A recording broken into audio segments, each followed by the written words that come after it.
사무엘하 15장 13절에서 23절입니다.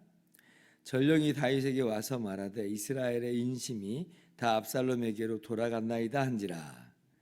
다윗이 예루살렘에 함께 있는 그의 모든 신하들에게 이르되 일어나 도망하자. 그렇지 아니하면 우리 중 한 사람도 압살롬에게서 피하지 못하리라.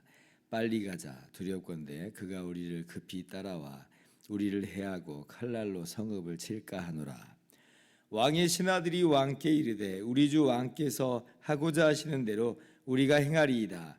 보소서 당신의 종들이이다 하더라. 왕이 나갈 때에 그의 가족을 다 따르게 하고 후궁 10명을 왕이 남겨두어 왕궁을 지키게 하니라. 왕이 나가매 모든 백성이 다 따라서 벳메르하게 이르러 멈추어 서니 그의 모든 신하들이 그의 곁으로 지나가고 모든 그렛 사람과 모든 블렛 사람과 및 왕을 따라 가드에서 온 모든 가드 사람 600명이 왕 앞으로 행진하니라. 그때의 왕이 가드 사람 이때에게 이르되 어찌하여 너도 우리와 함께 가느냐? 너는 쫓겨난 나그네이니 돌아가서 왕과 함께 내 곳에 있으라. 너는 어제 왔고 나는 정처 없이 가니 오늘 어찌 너를 우리와 함께 떠돌아다니게 하리요. 너도 돌아가고 내 동포들도 데려가라. 은혜와 진리가 너와 함께 있기를 원하노라 하니라. 이때가 왕께 대답하여 이르되 여호와의 살아계심과 내 주 왕의 살아계심으로 맹세하옵나니 진실로 내 주 왕께서 어느 곳에 계시든지 사나 죽으나 종도 그곳에 있겠나이다 하니 다윗이 이때에게 이르되 앞서 건너가라 하매 가드 사람 이때와 그의 수행자들과 그와 함께한 아이들이 다 건너가고 같이요. 온 땅 사람이 큰 소리로 울며 모든 백성이 앞서 건너가매 왕도 기드론 시내를 건너가니 건너간 모든 백성이 광야 길로 향하니라. 아멘. 할렐루야. 하나님의 크신 은혜와 평강이 오늘도 변함없이 여러분 가운데 가득 넘치기를 주님의 이름으로 축원합니다. 압살롬이 헤브론에서 스스로 왕이 되고 민심이 압살롬에게로 돌아갔다는 소식을 듣는 순간 다윗은 예루살렘에서 도망하여 나가자라고 이렇게 이야기를 합니다. 14절 보면 일어나 도망하자 그렇게 이야기하죠. 언뜻 이해할 만한 그런 태도입니다만은 그런데 좀 의아한 것들이 있는 게 사실이에요. 무슨 말이냐면 압살롬의 반란군과 맞서는 일이라고만 한다면 압살롬을 진압하는 게 이제 목적이라 최우선이다 이제 이렇게만 한다면 이렇게 궁궐을 빠져나가는 게 이게 과연 최선의 선택인가, 좋은 전략인가라고 하는 생각이 안 들 수가 없는 거예요. 그러면 첫째는 안 그래도 예루살렘은 아주 훌륭한 요새, 난공불락 이렇게까지는 표현하기는 어려울 수 있겠습니다만은 그에 못지않는 난공불락의 요새였어요. 그러면 거기서 공성전을 펼쳐야죠. 성에서 농성을 하면서 어떻게 하든지 막아내야 되는 또 그런 모양이 더 낫지 않았을까? 군사적으로는 그렇게 생각이 듭니다. 또한 예루살렘에 이 왕실의 군대가 있어요. 다윗을 또 예루살렘을 방어하고 있는 왕의 군대가 있다. 그리고 결정적으로 압살롬에게 민심이 다 돌아갔다라고 하는데 그런데 오늘 말씀을 보면 꼭 그렇지 않다는 걸 보게 됩니다. 다윗 편이 굉장히 많은 거예요. 그러니까 다윗이 굳이 예루살렘을 빠져나갈 이유가 있는가 이런 생각이 번뜩 드는 거죠. 그러니까 어느 정도의 지금 인심이 또 다윗과도 함께 하냐면 말씀 보시면요. 15절 보니까 도망하자는 다윗의 말에 왕의 신하들이 왕이 하자는 대로 우리도 하겠습니다 라고 지금 호응하면서 나선다는 거예요. 18절 보니까 모든 신하라 그러죠. 신하들이니까 당연히 왕을 따를 수 있겠지라고 하겠지만 신하 중에는 그렇게 충성스러운 신하도 있겠지만 근데 그냥 밥벌이 하듯이 그냥 신하 생활을 하는 사람도 있겠잖아요. 그럼 그 사람들은 내가 왜 다윗하고 가야 돼? 이런 생각을 할 만하겠는데 그런데 모든 신하가 다 따라간다는 거예요. 뿐만 아닙니다. 17절 보니까 모든 백성이 다 따라 나갔다 그래요. 예루살렘에 있는 모든 백성들이 다 따라간 거예요. 23절에도 모든 백성이 함께 건너갔다. 그러니까 좀 의아하죠. 다윗 편이 많은데 예루살렘에 있는 사람들은 다 다윗 편 있는 것 같은데 이러면 해볼 만한 것 아니야? 이런 생각이 든다는 거죠. 세 번째 또 보세요. 자, 이방인 출신의 망명객들조차 다윗을 따라 나섭니다. 18절 보니까 그렛 사람, 블렛 사람, 누구냐면 이제 블렛의 족속들에게서 이제 다윗에게로 망명해 온 사람들, 이방인 출신의 다윗의 군대에 속해 있는 사람들이에요. 또 블레셋의 가드 출신 이때의 600명도 함께 갑니다. 심지어 이때는 지금 다윗이 표현한 바대로 한다면 어제 왔다 그래요. 그러니까 지금 망명하여 온 지 얼마 안 된 상태인 거예요. 그런데 지금 이 이방인들이 지금 다윗과 함께 따라나간다. 굉장히 의아합니다. 왜냐하면 이게 지금 내전 상태잖아요. 다윗과 압살롬의 어떤 내전이 벌어진 건데 지금 자기들은 이방인이기 때문에 그냥 어느 편도 들지 않고 추이를 지켜보면 되는 겁니다. 그냥 가만히 있다가 이기는 편 우리 편 하면서 이분이 이겼구나라고 하면 그 편 그 치하 안에서 망명 생활을 하면 되는 거예요. 이렇게 되는구나 이렇게 손 놓고 있어도 되는 사람들이라는 거예요. 근데 지금 이 사람들이 다윗과 함께 가겠다. 너무 놀랍죠.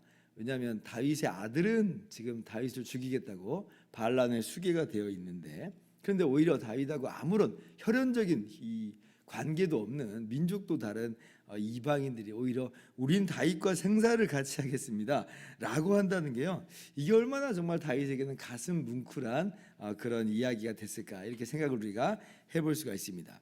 그래서 이런 것들을 보면 다윗이 예루살렘을 빠져나가는 게 단순히 뭐 힘이 없어서 그렇게 빠져나가는 것만은 아닐 수 있다. 뭐 전열을 가다듬기 위해서 후퇴해 나가는 걸 수도 있습니다.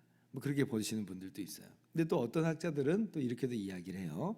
예루살렘을 그러니까 언약궤가 지금 모셔져 있는 예루살렘을 전쟁의 이 소용돌이 속에 빠지게 하지 않겠다.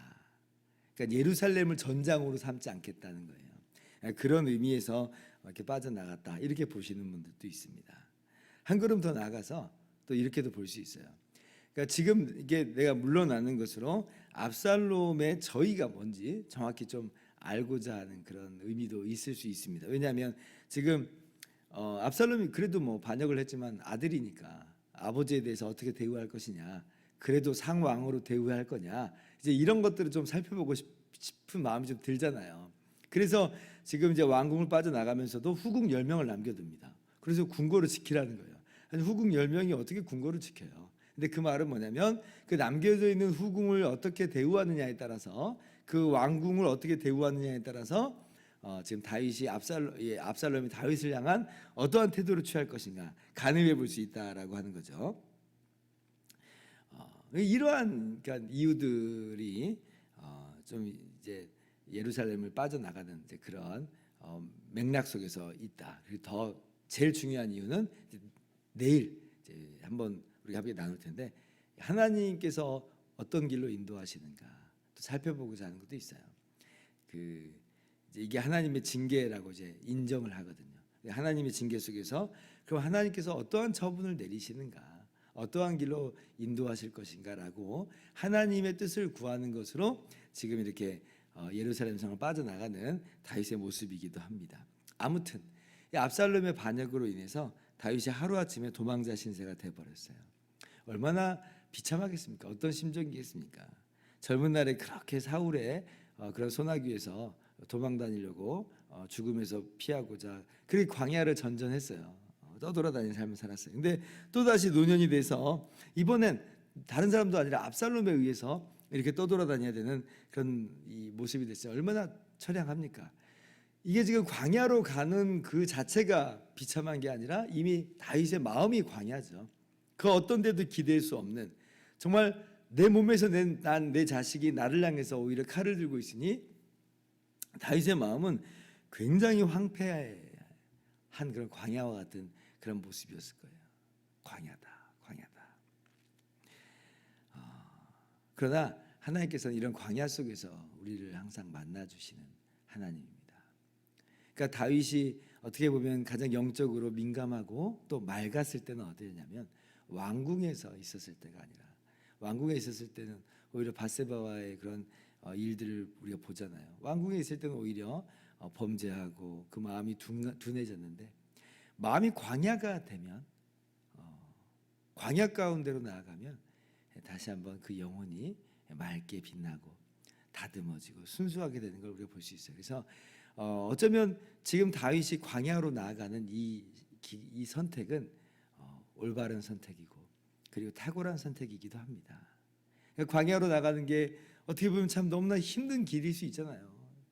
내가 왜 또 광야로 나가야 되는데 나도 그냥 칼 들고 맞서 싸울 거야 이럴 수 있거든요. 그러나 다윗은 광야로 나가는 거예요. 광야로 나가요. 광야에서 죽고자 나가는 게 아니라 광야에서 인도하셨던 그 하나님을 만나고자 나가는 겁니다. 하나님을 찾는 거예요.